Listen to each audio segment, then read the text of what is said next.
ಏನು ಈ ಕೆಲಸ ಅಮ್ಮ ಎಲ್ಲ ಎರಡೆರಡು ಕೆಲಸ ಮಾಡೋ ನೀನು ಇಷ್ಟೆಲ್ಲ ತಗೊಂಡ್ ಇಲ್ಲಿ ಬಟ್ಕೊಂಡಿದೆ ಮಳೆ ಬರಂಗಾಗಿದೆ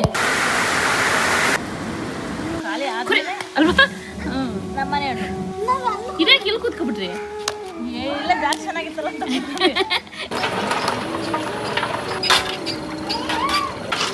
ಇಲ್ಲ ಇಲ್ಲೆಲ್ಲಿ ಚಂದಿಗೆ ಗಿಡ ಇಲ್ಲೇ ತುಂಬಾ ಇದಾವೆ ನೋಡಿ ಇದನ್ನ ಆಕ್ಚುಲಿ ಹುರ್ಕೊಂಡು ಚಟ್ನಿ ಮಾಡ್ಕೊಂಡು ತಿಂತಾರೆ ನಮ್ಮ ಚಿಕ್ಕ ಮಾಡ್ತಾವಳ ತಿಂತಾವಳ ಹೇಳ್ತಿದ್ದಳ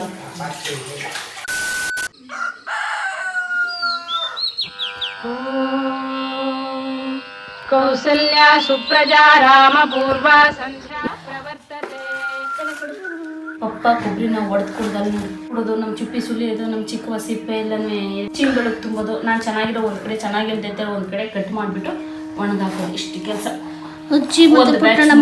ಅಮ್ಮಂಗೆ ಶುಕ್ರವಾರ ಇವತ್ತು ಅಪ್ಪ ಅಮ್ಮ ವಾರ ಮಾಡ್ತಾ ಇದ್ದಾರೆ ನನ್ನ ಮಗ ಪಾಪ ಆಚೆ ಈಚೆ ಒಬ್ಬನೇ ಸುತ್ತ ಆಡ್ತಾ ಇದ್ದೇನೆ ಬಿಸ್ತಾ ಇದೆ ಇದು ಎಲ್ಗೋ ಓದೈತೆ ಬಾ ಮಗನೇ ಚಡ್ಡಿ ಹಾಕ್ಕೊಡ್ತೀನಿ ರಜಾ ಇವತ್ತಿಬ್ರು ಸೇರಿ ನನಗೆ ಚೋಕೊಲೋವ ಚಾಕ್ಲೇಟ್ ತಕ್ಕೊಡಿ ಅಂತ ಹೇಳ್ಬಿಟ್ಟು ಪಾಪ ಬೆಳಗ್ಗೆಯಿಂದ ಮಧ್ಯಾಹ್ನದವರೆಗೂ ಸಿಕ್ಕಾಪಟ್ಟೆ ಕೆಲಸ ಮಾಡಿದ್ದೇವೆ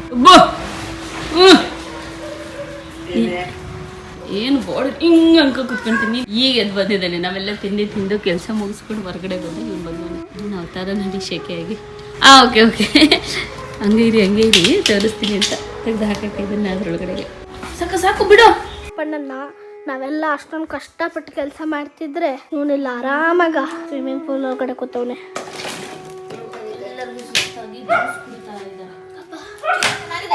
ಚೆನ್ನಾಗಿದೆಯಾ ಮೂಸಂಬಿ ಇವೆಲ್ಲ ತಿನ್ನಕ್ಕಾಗತ್ತಮ್ಮ ಈಗ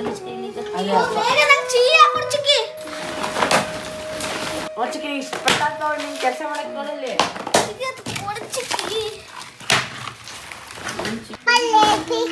ಏನು ಈ ಕೆಲಸ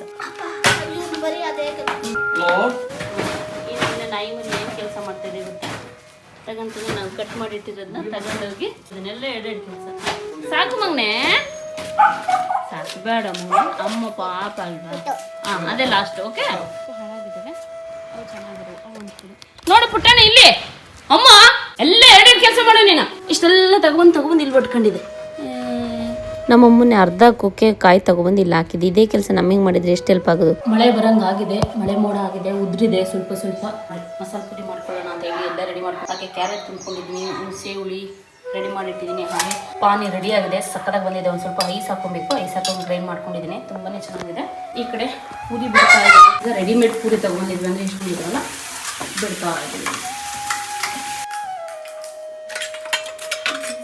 ಯಾವ್ದಾವ್ದು ಹಾಕೊಳ್ಳೋದು ಎಲ್ಲ ಹಾಕೊಳ್ತಿನ್ನೋದಷ್ಟೇ ಅವನೇನೋ ಮಾಡ್ತಾ ಇದ್ದಾನೆ ನನ್ನ ಮಗನ ನೋಡಿ ಕೂತ್ಕೊಂಡು ಚೆನ್ನಾಗಿ ತಿಂತಿದ್ದಾನೆ ಎಲ್ಲರೂ ಹೇಗೆ ಮಾಡ್ತಾರೆ ಅದನ್ನ ನೋಡ್ಕೊಂಡು ಮಾಡ್ತಾ ಇದೆ ಒಬ್ರಿಗೆ ಈರುಳ್ಳಿ ಸೇರಿಲ್ಲ ಒಬ್ರಿಗೆ ಟೊಮೊಟೊ ಸೇರಿಲ್ಲ ಹೇಗಿದೆಯಾ ಚುಪ್ಪಿ ಹೆಂಗಿದೆ ಚಿಕ್ಕ ಸೂಪರಾ ಪುಟ್ಟನ ಹೆಂಗಿದ್ದ ಪುಟ್ಟನ ಸೂಪರಾ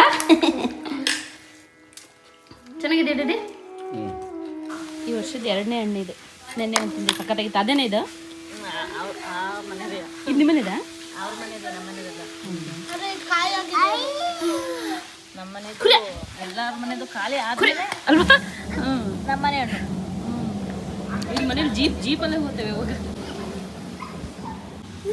ಇದೇ ಕಿಲ್ ಕೂತ್ಕೊಬಿಟ್ರಿ ಎಲ್ಲ ಜಾಸ್ತಿ ಚೆನ್ನಾಗಿತ್ತಲ್ಲ ಅಂತ ಈ ದೊಡ್ಡ ಕಣ್ಣಲ್ಲಿ ಎಲ್ಲಿ ಕೂತ್ಕೋಬೇಕು ಅಂತ ನಿನ್ನೆ ನಾನು ಕುಯ್ದೆ ತೊಂಡೆಕಾಯಿ ಕೀಳ್ತಾ ಉಂಟು ನಮ್ಮಲ್ಲಿ ಇದು ಹಾಕಿ ಎಷ್ಟು ವರ್ಷ ಆಯ್ತು ಗಿಡ ಎಷ್ಟು ನೀಟಾಗಿ ಈ ಸೀಸನಲ್ಲಿ ಬೇಜಾನ್ ಬಿಡುತ್ತೆ ಪಾರು ಬೀಳ್ತೀಯ ನೆಲ್ಲ ನೋಡು ಕೆಳಗೆ ಹಾಂ ಚಿಕ್ಕ ಇಟ್ಕೊಳ್ಳಿ ಅವ್ನ ಕೈಯ ಅವಳೇನಿಲ್ಲ ಎಳ್ಕ ಹೋಗ್ತಾನೆ ಚಿಕ್ಕವೆಲ್ಲ ಬಕೆಟಿಗೆ ಎಷ್ಟು ತುಂಬಿಸ್ಕೊಂಡಿದ್ಯಾ ಇವಳೇ ಮುಟ್ಟಿದ್ರೆ ಬೀಳೋದು ಇಲ್ಲ ಇಲ್ಲೆಲ್ಲಿ ಚಂದಿಗೆ ಗಿಡ ಇಲ್ಲೇ ತುಂಬ ಇದಾವೆ ನೋಡಿ ಇದನ್ನ ಆ್ಯಕ್ಚುಲಿ ಹುರ್ಕೊಂಡು ಚಟ್ನಿ ಮಾಡ್ಕೊಂಡು ತಿಂತಾರೆ ನಾವು ಮಾತ್ರ ತಿನ್ನಲ್ಲ ಅಷ್ಟೇ ಇದನ್ನು ತಿನ್ನಲ್ಲ ಚಿಕನ್ ಮೇಲೆ ತಗೊಳ್ಳಿ ಇಲ್ಲಿ ಚಿಕ್ಕ ನಂಗೆ ಭಯ ಇಲ್ಲಿ ನನ್ನ ಕೈಲಿದೆ ನೋಡು ಬೇಗ ಬಾ ತಡಿಯೋ ಏನ್ ಮಾಡ್ಕೊಡ್ಬೇಕಂತ ಆಕ್ಚುಲಿ ತುಂಬಾ ಜನ ಕೇಳ್ತಾ ಇದ್ರಿ ಸ್ಯಾರಿ ವಿಡಿಯೋಸ್ ಏನ್ ಮಾಡ್ತಾನೆ ಇಲ್ವಲ್ಲ ಅಂತ ಹೇಳಿ ಹಾಗಾಗಿ ಇವತ್ತು ಕಷ್ಟದಲ್ಲಿ ಜಾವ್ಯ ಅಲಂಕಾರಿಗೆ ಒಂದು ವಿಡಿಯೋ ಮಾಡ್ಕೊಂಡಿದ್ದೀನಿ ಇದಕ್ಕೆ 1350 ರೂಪೀಸ್ ಆಗುತ್ತೆ ಸೊ ನಿಮಗೇನಾದರೂ ಇಷ್ಟ ಆಗಿದ್ರೆ ಸ್ಕ್ರೀನ್ಶಾಟ್ ತೆಗೆದು ಸ್ಕ್ರೀನ್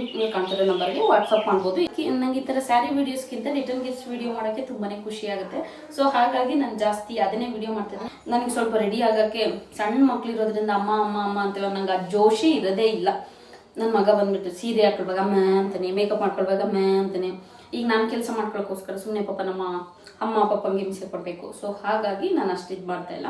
ಈ ರಿಟರ್ನ್ ಗಿಫ್ಟ್ಸ್ ಆದರೆ ಸ್ವಲ್ಪ ತುಂಬಾ ಈಸಿ. ನೋಡಿ ಇದು ಒಂದು ಸ್ಯಾರಿ ಇದೆ, ಇದು ಮೆರೂನ್ ಕಲರ್. ಇದಕ್ಕೆ ಏನು ಹೇಳ್ತಾರೆ ನನ್ನ ಕಲರ್ಸ್ಗಳೇ ಸರಿಯಾಗಿ ಗೊತ್ತಿಲ್ಲ.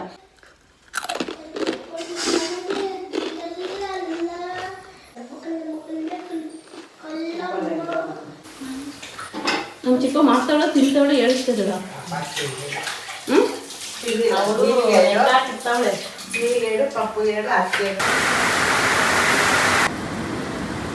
ನೋಡಿ ನನ್ನ ಮಗ ಎಲ್ಲೋ ಕೂತ್ಕೊಂಡು ಆಟ ಆಡ್ತಿದ್ದಾನೆ. ಪಾಪ ಒಂದೇ ಆಟ ಆಡ್ಕೊಳುತ್ತೆ, 1-2 ಗಂಟೆ ಆಟ ಆಡ್ತಾನೆ ಅಷ್ಟೇ. ಅಲ್ಲಿಂದ ತೆಗ್ದು ಇಲ್ಲಿಗೆ ಹಾಕೋದು, ಇಲ್ಲಿಂದ ತೆಗ್ದು ಅಲ್ಲಿಗೆ ಹಾಕೋದು, ಹಂಗೆ ಮಾಡುತ್ತೆ. ತಲೆಗೆ ಮೈಗೆಲ್ಲ ಹಾಕೊಳ್ಳಲ್ಲ, ಬಾಯಿಗೆಲ್ಲ ಹಾಕೊಳ್ಳಲ್ಲ. ನಾವು ಚಿಕ್ಕದ್ರಲ್ಲಿ ತಲೆಗೆ ಹಾಕೊಳ್ಳೋದು, ಅದು ತೆಗಿಯೋದು, ಎಳೆಯೋದು ಮಾಡೋದು. ಎಷ್ಟು ಚೆನ್ನಾಗಿರೋದು ಮರಳು. ಬಿಸಿಲು ಟೈಮು ಹಾವು ಕಾಟ ಅಲ್ವಾ, ಸ್ವಲ್ಪ ಭಯ. ನಿನ್ನೆ ಮೊನ್ನೆ ಎಲ್ಲ ಕೊಬ್ಬರಿ ಎಲ್ಲ ಒಡೆದಾಯ್ತು, ಒಣಗ್ಸಾಯ್ತು. ಇವತ್ತು ಅದನ್ನು ಮಿಲ್ ಮಾಡಿಸ್ಕೊಂಡ್ಬಿಟ್ಟು ಬರೋಣ, ಆಯಿಲ್ ಬಿಡಿಸೋಣ ಅಂತ ಹೇಳಿ ಮಗ್ಗೆಗೆ ಹೋಗ್ತಾ ಇದ್ದು. ಅಮ್ಮ ಡೈನಿಂಗ್ ಟೇಬಲ್ ಮೇಲೆ ಒಂದು ಮ್ಯಾಟ್ ಹಾಕಿದ್ರು, ಅದು ನನಗೆ ಇಷ್ಟ ಆಗಿರಲಿಲ್ಲ. ಚೇಂಜ್ ಮಾಡೋಣ ಅಂತ ಅನ್ಕೊಳ್ತಾ ಇದ್ದೆ, ಬಟ್ ಆಗಿರಲಿಲ್ಲ. ಸೊ ಇವತ್ತು ಅಮ್ಮ ಏನು ಮೇಲಿಂದ ತಂದು ಕೊಟ್ಟರು, ಅದನ್ನು ಹಾಕ್ತಾಯಿದ್ದೆ. ನೋಡಿ ಹಾಕ್ತಿದ್ದಾಗೇ ಅದೆಷ್ಟು ಚೇಂಜ್ ಆಯಿತು ಅಂತ ಹೇಳ್ಬಿಟ್ಟು. ಅಮ್ಮಂಗೆ ಹೇಗೆ ಅಂದರೆ ಕ್ಲೀನ್ ಮಾಡೋಕ್ಕೆ ಎಷ್ಟು ಅನುಕೂಲ ಆ ಥರ ಮಾತ್ರ ಹಾಕ್ಕೊಳ್ತಾರೆ. ಇದು ಮೊದಲಿತ್ತು, ಅಮ್ಮ ಇವಾಗ ತೆಗ್ದಿದ್ರು. ಕ್ಲೀನ್ ಮಾಡೋಕ್ಕೆಲ್ಲ ಕಷ್ಟ ಆಗುತ್ತೆ ಅಂತ ಹೇಳ್ಬಿಟ್ಟು ಅಮ್ಮ ತಂದು ಕೊಡಮ್ಮ ನಾನು ಹಾಕ್ತೀನಿ ಅಂತ ಹೇಳಿಬಿಟ್ಟು ಎಲ್ಲ ತಂದು ಹಾಕ್ತಾಯಿದ್ದೀನಿ. ಎಷ್ಟು ಚೆನ್ನಾಗಿದೆ ನೋಡಿ. ಬಟ್ಟೆ ಹಾಕಿದರೆ ಗಲೀಜಾಗುತ್ತೆ ಮತ್ತು ಆಚೆ ಈಚೆ ಒರೆಸುವಾಗೆಲ್ಲ ಜರುಗಾಡುತ್ತೆ. ಸೊ ಹಾಗಾಗಿ ಈ ಥರದೊಂದು ಟ್ರಾನ್ಸ್ಪರೆಂಟ್ ಒಂದು ಕವರ್ ಹಾಕಿದರೆ ಚೆನ್ನಾಗಿರುತ್ತೆ. ಕೆಳಗಡೆನೇ ಆ್ಯಕ್ಚುಲಿ ವೈಟ್ ಬಟ್ಟೆ ಗಲೀಜಾಗಿದಾಗ ಆ ಮ್ಯಾಟು ಹಾಕಿ, ಆ ಮ್ಯಾಟ್ ಮೇಲೆ ರಬ್ಬರ್ ಶೀಟ್ ಹಾಕಿ, ರಬ್ಬರ್ ಶೀಟ್ ಮೇಲೆ ಆ ವೈಟ್ ಕಲರ್ದು ಬಟ್ಟೆ ಹಾಕಿ, ಅದ್ರ ಮೇಲೆ ಈ ಥರದ್ದೊಂದು ಟ್ರಾನ್ಸ್ಪರೆಂಟ್ ಕವರ್ ಹಾಕ್ಬಿಟ್ಟು ಈ ಥರ ಯಾವುದಾದ್ರೂ ಒಂದು ಸಿಂಪಲ್ ಆಗಿರೋದೊಂದು ಈ ಥರ ಪುಟ್ಟು ಜಾರ್ ಇಟ್ಟರೆ ಚೆನ್ನಾಗಿರುತ್ತಿತ್ತು. ಆ್ಯಕ್ಚುಲಿ ದೊಡ್ಡ ಜಾರೇ ಅಂದ್ಕೊಳ್ತೀವಿ ಡೈನಿಂಗ್ ಟೇಬಲ್ ಮೇಲೆ ಏನೂ ಇಡಬಾರ್ದು ಅಂತ. ಕೊನೆಗೆ ಟಿಶ್ಯೂ, ಉಪ್ಪು, ಪೆಪ್ಪರು, ಅದು ಇದು ಹಣ್ಣು ಹಂಪ್ಲ ಇಟ್ಟು ಇಷ್ಟು ಅಗ್ಲ ಮಾಡಿರ್ತೀವಿ. ಕೊನೆಗೆ ಯಾಕೋ ಅದು ಬೇಡ, ಇದಿಟ್ಟರೆ ಚೆನ್ನಾಗಿರುತ್ತೆ ಅಂತ ಎರಡನ್ನೂ ನೋಡ್ತಾ ಇದ್ದು. ನಂತರ ಮಿಲ್ ಮಾಡಿಸೋಣ ಅಂತ ಹೇಳಿ ಮಗ್ಗೆಗೆ ಬಂದಿದ್ದು. ಮಗ್ಗೆಗೆ ಬಂದಾಗೆಲ್ಲ ಜಾಸ್ತಿ ಇಲ್ಲಿ ತಿರುಗಾಡ್ತಿದ್ದೆ ನಾನು. ಫ್ರೂಟ್ಸ್ ಎಲ್ಲ ತೊಗೊಳ್ತಿದ್ದಿದ್ದು ಇಲ್ಲೇ. ಬಟ್ ಇಲ್ಲಿ ಕೊಬ್ಬರಿ ಎಣ್ಣೆ ಬಿಡೋ ಅಂಥದ್ದು ಇದೆ ಅನ್ನೋದೇ ನನಗೆ ಗೊತ್ತಿರಲಿಲ್ಲ, ಇವತ್ತೇ ನೋಡಿದ್ದು. ಸೊ ಹಾಗಾಗಿ ಮಕ್ಕಳು ಅಷ್ಟೇ, ನಾವು ಯಾವ ಥರ ಬಿಡ್ತಾರೆ ನೋಡ್ಕೊಂಬಿಟ್ಟು ಬರ್ತೀನಿ ಅಂತ ಹೇಳಿಬಿಟ್ಟು ಮಕ್ಕಳೆಲ್ಲ ಬಂದು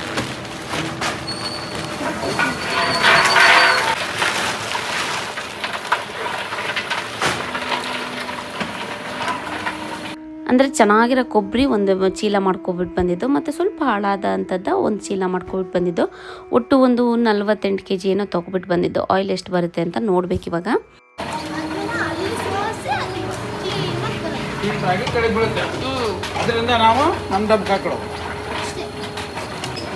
ಚಕ್ಲ ಬಲ್ಲ ಹಾಕ್ಬೇಕು ತೋಡ್ಲು. ಇದು ನಮ್ಮ ಗುಬ್ಬಿ, ಎಲ್ಲರೂ ಪ್ರೀತಿಯಿಂದ ಗುಬ್ಬಿ ಗುಬ್ಬಿ ಅಂತಾರೆ.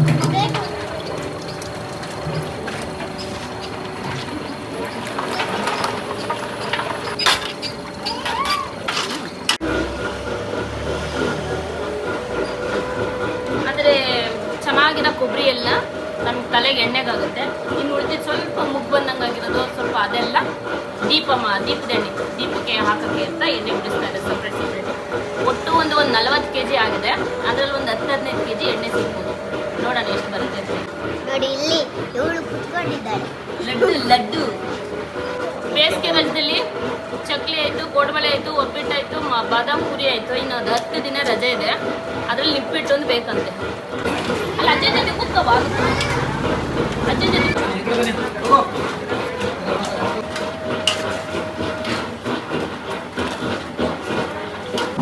ಎಷ್ಟು ಮಟ್ಟಿಗೆ ಹಿಂಡಿದೆ ನೋಡಿ.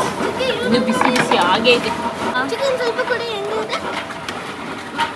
ಬಿಸಿ ಬಿಸಿ ಆಗಿದೆ.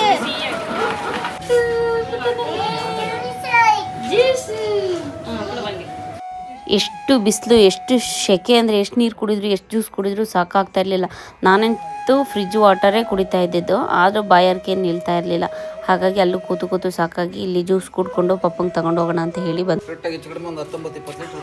ಚೆನ್ನಾಗಿರೋ ಕೊಬ್ಬರಿಲಿ ಒಂದು 19 ಲೀಟ್ರ್ ಎಣ್ಣೆ ಬಂತು.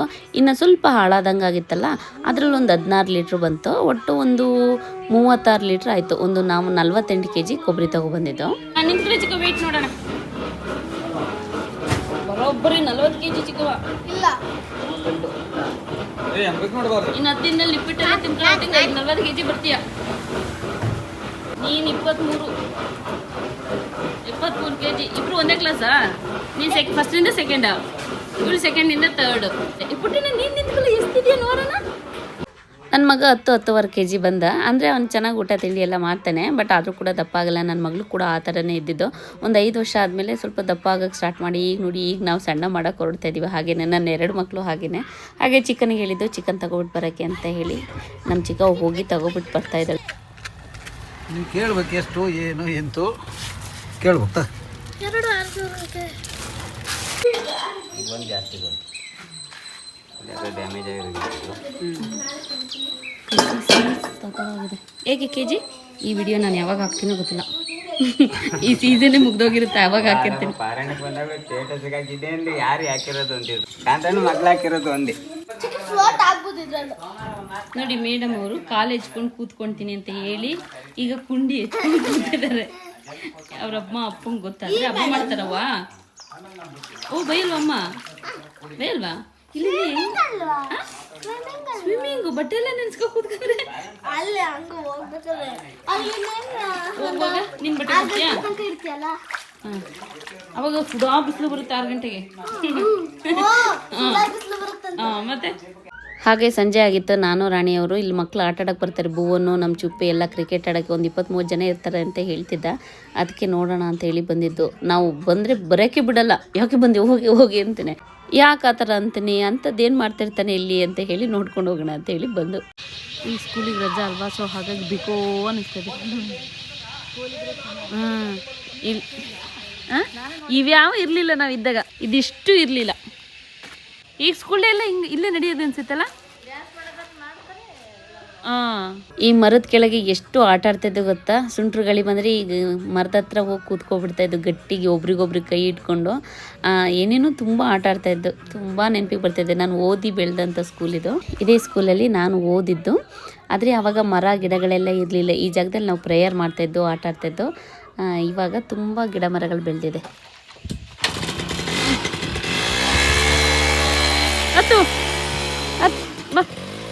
ಸ್ಮೆಲ್ ಏನು ಸಖತ್ತಾಗಿತ್ತು ಅದು. ಪೆಟ್ರೋಲ್ದಾ? ಸೌಂಡು ಸ್ಮೆಲ್ಲು ಚೆನ್ನಾಗಿದೆ. ಹೋಗೋದು ಸ್ವಲ್ಪ ಬೇಗ ಹೋಗಿದ್ರೆ ಆಗ್ತಾಯಿತ್ತು. ನಾವು ಹೋಗಿದ ತಕ್ಷಣ ಕತ್ಲೆ ಆಗ್ಬಿಡ್ತು. ಸೊ ಹಾಗಾಗಿ ವಿಡಿಯೋ ಅಷ್ಟು ಚೆನ್ನಾಗಿ ಬಂದಿಲ್ಲ, ಕ್ಲಾರಿಟಿ ಇಲ್ಲ. ವೆದರ್ ಚೆನ್ನಾಗಿತ್ತು. ಪ್ರಸಾದ ಬಂತು ನೋಡಿ. 3 ದಿನದಿಂದ ಕಾಯ್ತಾ ಇದ್ದೆ ಈ ಪ್ರಸಾದಕ್ಕೋಸ್ಕರ. ನಮ್ಮ ಪೆದ್ದಣ್ಣ ಅಂದರೆ ಪವನ್ ಅವ್ರ ಡ್ಯಾಡಿ ಧರ್ಮಸ್ಥಳ ಸುಬ್ರಹ್ಮಣ್ಯ ಸೌತಡ್ಕ ಹೋಗಿದ್ರು. ಸೌತಡ್ಕಕ್ಕೆ ಹೋದರೆ ಈ ಪ್ರಸಾದ ತಗೊಬನ್ನಿ, ಮಿಸ್ ಮಾಡಬೇಡಿ ಅಂತ ಹೇಳಿದ್ದೆ. ಅವಲಕ್ಕಿ ಪ್ರಸಾದ ತಗೊಬಿಟ್ಟು ಬಂದಿದ್ದಾರೆ. ನಮ್ಮ ಪ್ರತಿ ನಿಂಗೆ ಏನು ಹೇಳಿದ್ರೆ ಇಲ್ಲ ಅನ್ನಲ್ಲ. ಇಂಥ ಎಮರ್ಜೆನ್ಸಿ ಇದ್ರೆ ಸಾಕು, ಒಂದು ಮಾತು ಹೇಳಿದ್ರೆ ಮುಗಿತು, ಪಟ್ ಅಂತ ಎಲ್ಲ ಕೆಲಸ ಮಾಡಿಕೊಟ್ಬಿಡ್ತಾರೆ. ಸೊ ಅವರು ಹೋಗಿದ್ರು ಸೌತಡ್ಕಾಗೆ. ಸೊ ಹಾಗಾಗಿ 3 ಪ್ಯಾಕ್ ತಗೊಟ್ಟು ಬರೋಕ್ಕೆ ಹೇಳಿದ್ದು. ಇದು ನಂಗೆ ತುಂಬ ಇಷ್ಟ ಪ್ರಸಾದ, ಅವಲಕ್ಕಿ ಪ್ರಸಾದ. ಸೌತಡ್ಕಿಗೆ ಹೋದಾಗ ಪ್ರಸಾದ ತಗೊಳ್ಳೋದು ಮತ್ತು ಊಟ ಮಾಡೋದು ಮಾತ್ರ ಮಿಸ್ ಮಾಡಲೇಬೇಡಿ. ತುಂಬ ರುಚಿಯಾಗಿರುತ್ತೆ, ತುಂಬ ಚೆನ್ನಾಗಿರುತ್ತೆ. ಥ್ಯಾಂಕ್ ಯು ಸೋ ಮಚ್ ಪ್ರದಿಯಣ್ಣ. ನಿನ್ನೆ ಸಂಜೆ ಬರ್ತೀನಿ ಅಂದಿದ್ರು, ಲೇಟ್ ಆಗಿಬಿಟ್ಟಿದೆ. ಇವತ್ತು ಬೆಳಗ್ಗೆ ಕೊಟ್ಟಿದ್ದಾರೆ. ಇಷ್ಟ ಆಗ್ಬಿಡುತ್ತೆ. ನಾನು ಒಬ್ಬಳೇ ಹೋಗ್ತಾ ಬರ್ತಾ ಖಾಲಿ ಮಾಡಿಬಿಡ್ತೀನಿ. ಅದಕ್ಕೆ 3 ಬ್ಯಾಗ್ ತಗೊಬರಕ್ಕೆ ಹೇಳಿದೆ. ನಾನು 3-4 ದಿನದ್ದು ವೀಡಿಯೋಗಳನ್ನ ಸೇರಿಸಿ ಒಂದು ವಿಡಿಯೋ ಮಾಡಿದ್ದೆ. ಇನ್ನು ಇವತ್ತು ಬೆಂಗಳೂರಿಗೆ ಹೊರಡಬೇಕು. ನಾಳೆ ನಾಡಿದ್ರಿಂದ ನನ್ನ ಮಗಳಿಗೆ ಸ್ಕೂಲ್ ಸ್ಟಾರ್ಟ್ ಅಲ್ವಾ. ಸೊ ಬೆಳಗ್ಗೆ ಬೇಗ ಎಚ್ಚರ ಆಯಿತು. ಹಾಗೆ ಹೊರಗಡೆ ಕಿಟಕಿಲಿ ಆಸುಪಾಸು ನೋಡ್ತಾ ಇದ್ದೆ ನಮ್ಮೂರು ಹೇಗಿದೆ ಅಂತ ಹೇಳಿ. ಆ ಟೈಮಲ್ಲಿ ಹಕ್ಕಿಗಳೆಲ್ಲ ಕೂಗ್ತಾ ಇರುತ್ತೆ. ಏನೋ ಒಂಥರ ಪ್ರಶಾಂತವಾಗಿರುತ್ತೆ, ತಣ್ಣ ಗಾಳಿ ಬೀಸ್ತಿರುತ್ತೆ. ನೋಡಿದ್ರೇ ತುಂಬ ಖುಷಿ ಆಗ್ತಿತ್ತು, ಹಾಗೆ ಅಷ್ಟೇ ಬೇಜಾರಾಗ್ತಿತ್ತು. ಇನ್ನು ಮಗಳಿಗೆ ಸ್ಕೂಲ್ ಸ್ಟಾರ್ಟ್ ಆದಾಗ ಮತ್ತೆ ಯಾವಾಗ ಬರ್ತೀನೋ ಏನೋ ನನಗೆ ಗೊತ್ತಿಲ್ಲಲ್ಲ. ಅದೆಲ್ಲ ನೆನೆಸ್ಕೊಂಡು ಬೇಜಾರು, ಮತ್ತು ಯಾವಾಗ ಬರ್ತೀನೋ ಏನೋ ಎತ್ತ ಅಂತ. ರಂಗನಾಥ ಸ್ವಾಮಿ ಬೆಟ್ಟ ಅದು. ಹೇಗೆ ಹಿಮ ಕೂತಿದೆ ನೋಡಿ. ಹಕ್ಕಿಗಳೆಲ್ಲ ಚಿಲಿಪಿಲಿ ಅಂತ ಇರುತ್ತೆ, ಹಸುಗಳೆಲ್ಲ ಬಡ್ಕೊತಿರುತ್ತೆ, ಹಾಲು ಕರಿತಿರ್ತಾರೆ, ಅವ್ರವ್ರ ಕೆಲಸ ಅವ್ರು ಮಾಡ್ಕೊತಿರ್ತಾರೆ. ಮನೇಲಿ ಪಾಪ ಬೇಗ ಎದ್ದು ತೋಟಕ್ಕೆ ಹೋಗಿದ್ರು, ಎಲ್ಲ ಮಲಗಿದ್ರಲ್ವ, ಗಲಾಟೆ ಏನಿರಲಿಲ್ಲ. ತುಂಬ ಬೇಜಾರಾಗ್ತಾಯಿತ್ತು. ಓಕೆ, ಹೋಗ್ಲೇಬೇಕಲ್ಲ ಇನ್ನು ಯಾವತ್ತಿದ್ರೂ. ನೋಡೋಣ ಮತ್ತೆ ಯಾವಾಗ ಬರ್ತೀನಿ ಅಂತ. ಸದ್ಯಕ್ಕೆ ಇವತ್ತಿಗೆ ಈ ವಿಡಿಯೋ ಮುಗಿಸ್ತಾ ಇದ್ದೀನಿ. ಎಲ್ರಿಗೂ ಧನ್ಯವಾದಗಳು.